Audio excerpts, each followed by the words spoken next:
Hi, this is Aydin Kilic, President and CEO of Hive Digital Technologies, and you're watching Taking Stock.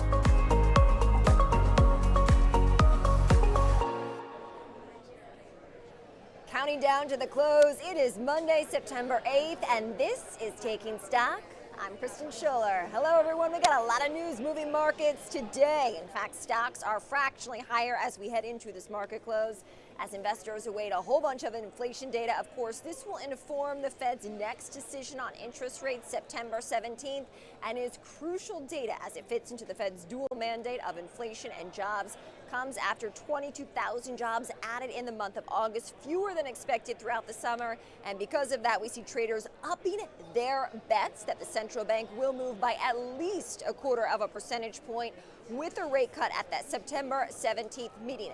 A market expert is going to join me here at the close to talk more about it. But yes, tariffs do remain in focus as well. And we did hear from Treasury Secretary Scott Bessent not too long ago. He said he is confident that President Donald Trump's tariffs will pass the Supreme Court in a ruling there. But of course, if they don't, he said the Treasury will have to abide by the ruling, and that could mean a refund on those tariffs issued.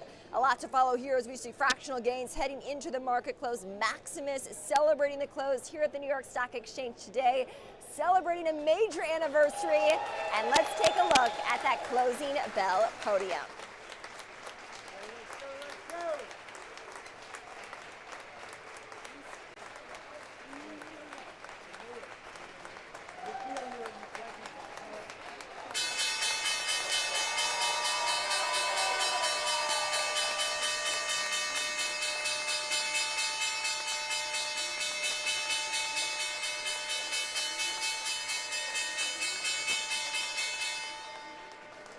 All right, everyone. That is it. The close of trade here at the New York Stock Exchange, kicking off the week of September 8th. To all of our viewers just tuning in, you are watching Taking Stock live on the New York Stock Exchange, FinTech TV, Cheddar, Money 2020, and of course our partners on StockTwits.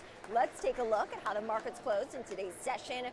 Fractional gains across the board as the S&P 500 does approach a record high, heading into some key inflation data this week. The S&P 500, it looks like up about 0.2% on the big board down here on the floor of the New York Stock Exchange. The Dow for a gain of 0.3%. The NYSE Composite up 0.2%. And the Russell 2000, those small caps, higher by 0.2% as well. I do want to bring in my first guest, none other than the Einstein of Wall Street. You know him. He's famous across all the news media outlets, including our own, Peter Tuchman, senior floor trader at TradeMas. Peter, great to have you on the show. Good to see you. How are you? Today. Great, thanks. What do you make of these markets? You know what, you were talking about fractional gains, but I think it's really important to note that it's going to be the 25th record close on the NASDAQ. We've had 28 record closes across all indexes. So these numbers they're real. These are real numbers, real thresholds and real landmarks across the board. So you've got a lot of eyes are on CPI and PPI coming into the end of the week. Obviously, all eyes are on the Fed for next week. But I think it's a strong market coming off of Friday. You know, we came in this morning. You know, it could have gone either way today after a weekend where there's a lot of chatter going on around people feeling that the market is a little bit overinflated, and then how can we stay at these record highs with all that's going on around tariffs, around what they're talking about, whether they were illegal or not. I don't know how that's not having that much bearing on the market. Market seems strong. Advances, declines are 50-50 in a market that is up on the day on all three indexes, hitting record highs pretty close. Dow's less than 1% off the high. S&P inches from all-time high. NASDAQ hitting a record high. These are significant numbers. Let's talk about what we see in terms of sector rotation, because it's been a lot of fractional gains and losses, right? I mean, the stock market is hovering near record highs, but we're not seeing anything outsized in terms of moves on the major indices. What are you seeing from a sector rotation basis? So look, when you see advances, declines that are so significantly 50-50, even on up days and down days, to me, that's the nuance of the market, where people are getting out of high performers and low performers and rotating into other names. You're not seeing big. Look, when you see people really selling stock, you're going to see 8-to-1 declines versus advances, or the other way around. So when you're seeing, no matter what the market's doing, and we've seen that now for 2 weeks in a row, where the advanced declines have been straight up 50-50, that's a sign that people are rotating out of some better performing names or just positioning themselves for the next move in the Fed. For a lot of things are about to happen. Okay, so let's talk about the Fed and what is next, because traders pricing in at least a 25 basis point cut or a quarter of a percentage point. Where do you stand? You know what? Look, I don't think that's priced in yet. I think that's going to give the market a little bit of a boost just because there's so much anticipation of it happening. My gut is it may be as much as 50.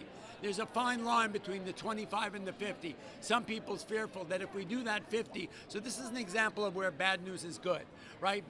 It's happening because the economy is breaking down a little bit. There's unemployment is going up, and so we're seeing some problematic impact of tariffs on the market. And with that being the case, the Fed is then going to cut rates to give the market the little bit of a boost and equalization that it needs. The Fed has to really, it's a fine-tuned mechanism how the Fed works. I think Jay Powell's done a great job, and we're coming into the end of his stature here, and so he's want to do the right thing. So his decision making is going to be based on this week's CPI and PPI. We know there's a quarter point locked in. I think Bessent and Lutnick are trying to push for as much as 100 basis point move by year end. If the numbers call for that, then that will be the right thing to do. Yeah. I don't think at any point did Powell sort of surrender to the president. He waited until the numbers were right, the economic data set the stage, unpacked the bag just for what's going to happen. You know, it's interesting. We've barely seen some of the volatility that usually comes here in the month of September, Peter, so we're going to have to check in with you again as this month does unfold. Just in the first few days. Yes. So just wait. The volatility will be there. All right. Peter Tuchman, you know him as the Einstein of Wall Street, Thanks, joining guys. us Happy here trading. after Maximus rang the closing bell. Peter, thank you. Pleasure. All right, everyone, we are going to take a walk quickly here. I want to show you a few stocks, our notables today that are on the move.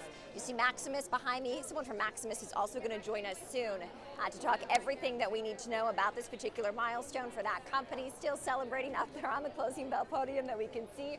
We're going to head over to some trading posts for NYSE listed stocks. We call them notables that are on the move. And today we're going to talk about Cinemark Holdings after a big box office weekend for a domestic horror film. That's kind of fun on a Monday. Plus, we want to talk about Canada Goose as well. The weather is finally starting to turn here in New York City, but one particular analyst, he's pretty well known, Oliver Chen, has a different long-term view on Canada Goose, thinking it's not just necessarily made for winter. This can become a longer-term lifestyle brand. So over my left-hand shoulder here, you can see Cinemark up there. That stock up 6%. So Cinemark actually rallying into the close. And what we know about Cinemark is these shares were up following the release of the film The Conjuring Last Rites. Cinemark said it was its second biggest opening weekend of all time for a domestic horror movie. And that film grossing $83 million in its opening weekend, according to Box Office Mojo. Canada Goose shares, it gets even sweeter from here. That stock up almost 13% on this session today. TD Cowen upgraded their view on the luxury parka maker, and as the weather does turn, well-known analyst Oliver Chen said the coat maker is a buy, upping his price target to $18 a share from $2 a piece. In fact, he sees Canada Goose becoming that year-round lifestyle outerwear brand compared to a winter-only option. Well, we've got a lot in store today. We just heard from Peter Tuchman. We saw the market close. The S&P 500 ending right near a record high. And up now, Money 2020 Chief Strategy Officer, you know her, Scarlett Sieber. She analyzes the financial side of a social media phenomenon. Let's take a look.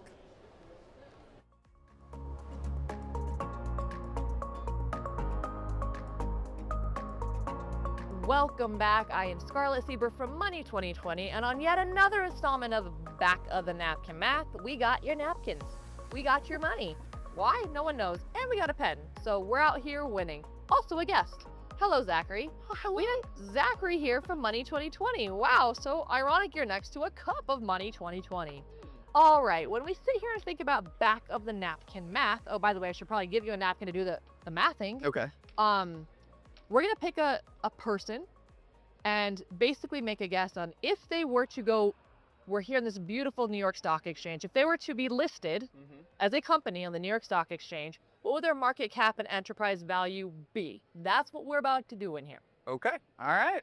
So, I feel very confident. you got 30 seconds, by the way, to give your answer. Confident now. Okay, great. I got Gotta 30 be a seconds. rush. Gotta be a rush. Fantastic. The person is Ashton Hall. Do you know who that is? No. the famous influencer, the ex-football, I think college football player, the 3:30 a.m. to Oh, 3. the sprinting Saratoga. Yeah. The Saratoga water. Saratoga guy. The Saratoga I guy. see you, man. So his estimated net worth is around 2 million. He has 18 million Instagram followers, 4 million YouTube followers. He got a lot going on there. He's got sponsorships.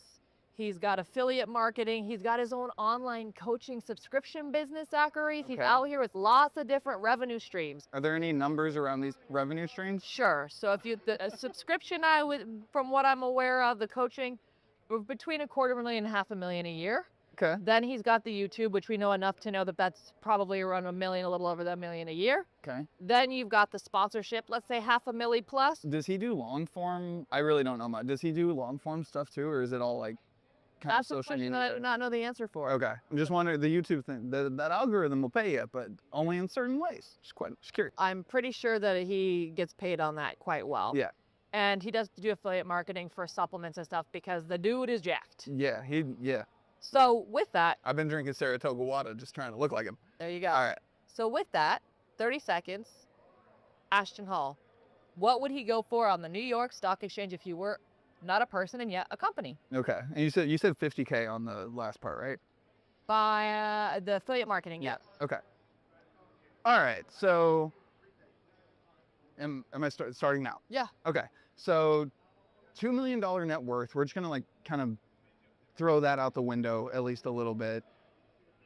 The important part of this is going to be the actual multiple, right? Because we're starting with obviously not small numbers to most people, but small numbers comparatively. The $2 million net worth, 250, like he's probably making 1.5 a year, something like that, based on what you said. Yeah. So 2 million, 1.5 a year. Like, I want to put a good multiple on it because he's new, he's like up and coming, but at the same time, the internet is wildly fickle, and they could just completely decide that Saratoga sprinting guy is no longer important. They could. So I'm gonna Ashton, a lot of respect, even if I didn't know your name about 30 seconds ago. What's the number? He's a penny stock. Like, it's gonna be I'm gonna say he has like a $15 million network, or not net worth, sorry, $15 million enterprise value, like market cap. And that's, I gave him 15 a, million. I know that there's some Ashton fans that are watching this right now. So you know what? You disagree with Zach. What do you think should be the right hire? What would be the right market cap for Ashton right here on the NYSE? Put your thoughts in the comments. and Ashton, if you see this, just tell us what you're actually worth. Well, let's try that. All right. Until next time.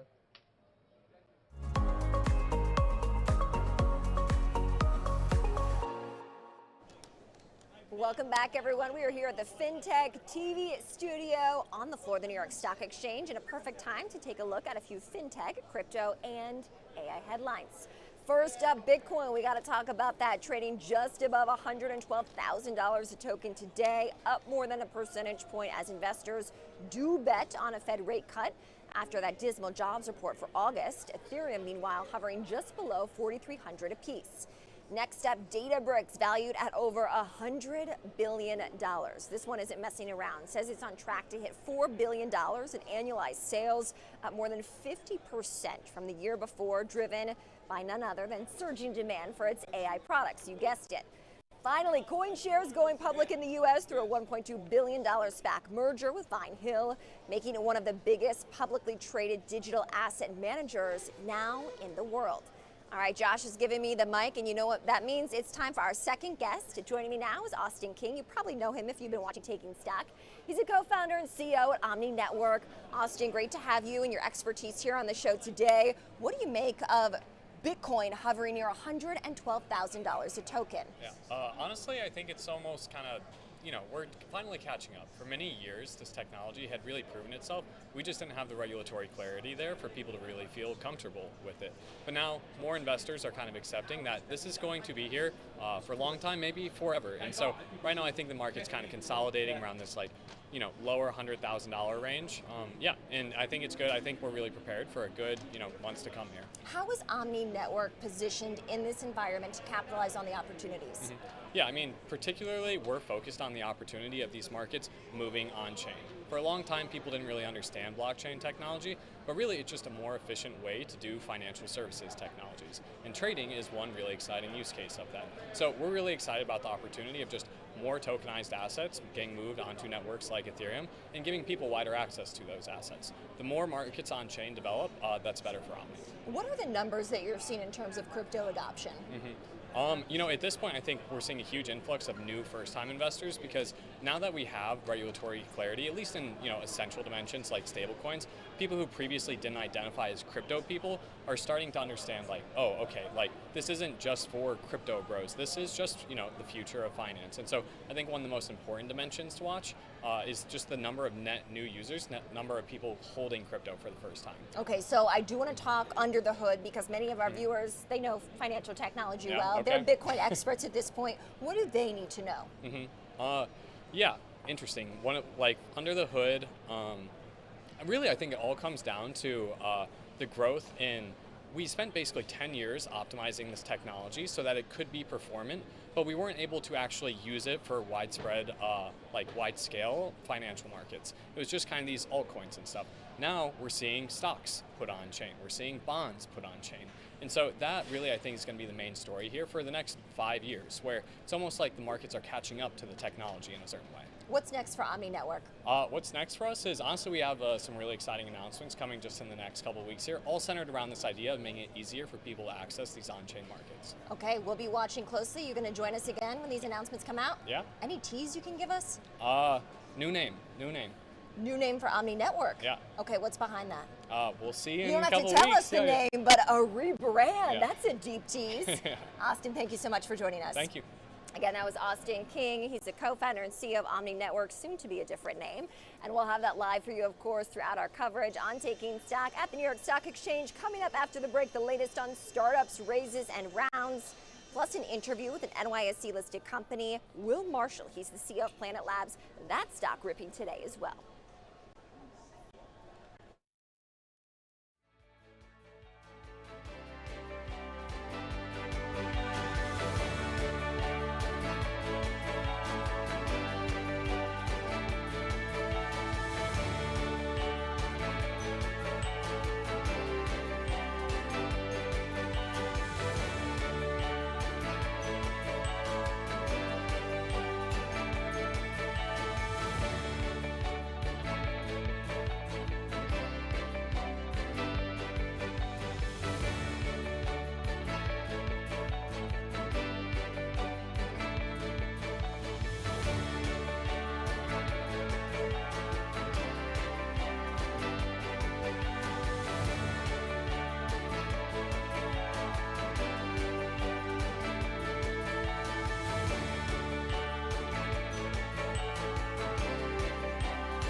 Welcome back, everyone, to Taking Stock. We are now here at the Cheddar Set on the floor of the New York Stock Exchange. We want to talk startups, raises, and rounds.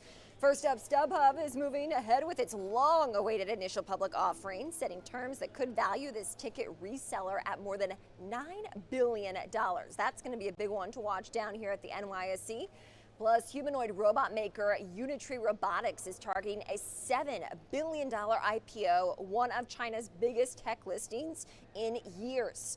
And lastly, Y Combinator backing Motion has raised $38 million in new funding to build what its founders call the, quote, Microsoft Office of AI agents, end quote. A lot going on here in the deal space. Josh has given me the mic, and that means we are joined now by our third guest. Talk about fireworks down here on the floor of the New York Stock Exchange today. Joining me now is Will Marshall. He's the CEO of Planet Labs, and his stock saw something out of this world today, a 48% pop. What was behind that action, Will?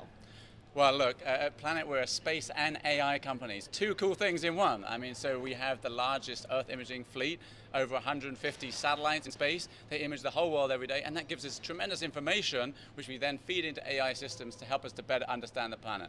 And what you are seeing in the stock today was after our quarterly earnings, our Q2 earnings, which we did here just 3 and a bit years after we went public here on the New York Stock Exchange, we reported the best revenue we've ever had, more than 20% growth. We did our second quarter of cash flow positivity with $46 million free cash flow. And we increased our backlog 245% to $736 million. This gives us a huge momentum as a company, and we lifted up guidance for the remainder of the year, and we said we'd be free cash flow positive for the full year. We said we would get to cash break even next year, and we actually brought it forward a full year. Okay, Wall Street likes that. That's the exact thing that Wall Street wants to see, Will. You know that well. And I do see that in this latest quarter, a key partnership with NATO. Tell us more about that and how that drove these results. Yeah, absolutely. I mean, we announced partnerships with NATO, the US Department of Defense, the US Navy, many others. And the NATO one is really special because that alliance needs better understanding of all the threats going on in Europe. What we're providing for them is not just satellite imagery, but things like maritime domain awareness, so tracking all the ships in the Baltic Sea and other areas that are having challenges of illegal Russian and other activities in those areas. Critical security. Of course, there's Russia activity along that whole border. How do you monitor all of that to see if there's new threats? So we've been helping in that context for a long time now. Europe have eyes over there, and NATO wanted its own information feeds. So there's a pioneering partnership. We also announced in this quarter a partnership with Germany, 240 million euros for launching dedicated satellites for them to enable them to have better eyes. I mean, what we're really seeing is that countries want their own ability to have eyes on what's going on, to see threats and security challenges on their borders. How are your satellites getting into space? Well, we put them on rockets, not quite fireworks, but rockets. We just launched our latest on a SpaceX rocket 2 weeks ago. Those ones, by the way, have the latest NVIDIA processors on them. So we collaborated with NVIDIA, and they have the NVIDIA Jetson Orin platform. So these have got the fastest processors in space. What that means we can do is we can actually do things like ship detection on the satellite and just send down the locations and the IDs of those ships. So we're doing a lot of work. We also announced this year a partnership with Google as well as with Anthropic for processing the data downstairs. So AI that enables us to do automatic searching of objects over large areas of the world for sustainability and security. Let me give you another example. We work with Brazil on tracking deforestation across 8 million square kilometers of the Brazilian Amazon, and they did 3,000 interventions last year alone, tracking and stopping narcotics, illegal deforestation, illegal mining. So it's both help, and they reduced deforestation rates significantly as a result of these interventions. You know, it's absolutely fascinating. Of course, Wall Street fueling the fire here on the stock today, up double digits. Will, thank you so much for joining. It's great to be here. Great to have you. Of course, that was Will Marshall. He's the CEO of Planet Labs, listed here on the NYSE, stock up double digits after a stellar earnings release. We're going to take a quick break, but up next we'll be joined by the bell ringer himself, Bruce Caswell of Maximus, for a major milestone. You don't want to miss it.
Welcome back to Taking Stock Live. Everyone, we are down here on the trading floor taking stock with today's bell ringer. You saw him up there on the podium, Bruce Caswell, CEO of Maximus, here to celebrate a major milestone. Bruce, welcome and congratulations. Thank you so much. It's great to be here. What is today's ceremony all about? Well, today's ceremony is about many things. The most important thing is we're celebrating our 50th anniversary as a company, and we've been publicly traded for the last 28 years here on the exchange and have really benefited from that. We're a government services provider, and we're just so focused on the future and what technology and innovation will mean to the delivery of government services to our citizens. What does the future hold for your company, and what strategies are you employing? Well, the future, first of all, we're a company that serves 1 out of 3 Americans. And stop and pause and think about that. That's about 110 million Americans in one way or another receive the services that our employees and all of our colleagues and so forth across the country and around the world actually provide in other countries as well. So we are focused on automation and on driving innovation and on bringing AI and other technologies to improve the delivery of government services. Pretty simple strategy. And on top of that, you know, we're a company that has for many years been the go-to company when government has a crisis or they have a challenge or they're trying to implement new policy. And so we like to work in partnership with our government clients to take policy and turn it into action. Yeah, and how is that policy going to turn into action here in the year ahead? Well, you know what, there has been some very important legislation that's been passed recently. The One Big Beautiful Bill Act, OB3, creates a number of important changes for the delivery of public benefit programs, including Medicaid, but also in other program areas. And so we're going to be a big part of helping states make sure that they can transition and become compliant with those requirements under that legislation. Okay, sounds good. Lessons learned from the past 50 years that are going to inform the next 50 at Maximus? Gosh, 2 important ones that stand out, I'd actually say 3. The first would be always listen to your clients. Yes. Listen to the clients, understand what it is they're looking for, understand the problems that they're having, and how we can bring the combination of people, process, and technology to create solutions that solve their problems. Yes. Number 2, take great care of your employees. Make sure that your employees are absolutely feeling love all the time. We do employee net promoter scores, and ours are through the roof. Amazing. Over 80% of our employees want to stay on and on and on with us, which is amazing in our industry. And if you do those 2 things right, then you're taking care of your shareholders, point number 3. Good, very good. Taking care of the shareholders, number 3. We got that in there as well.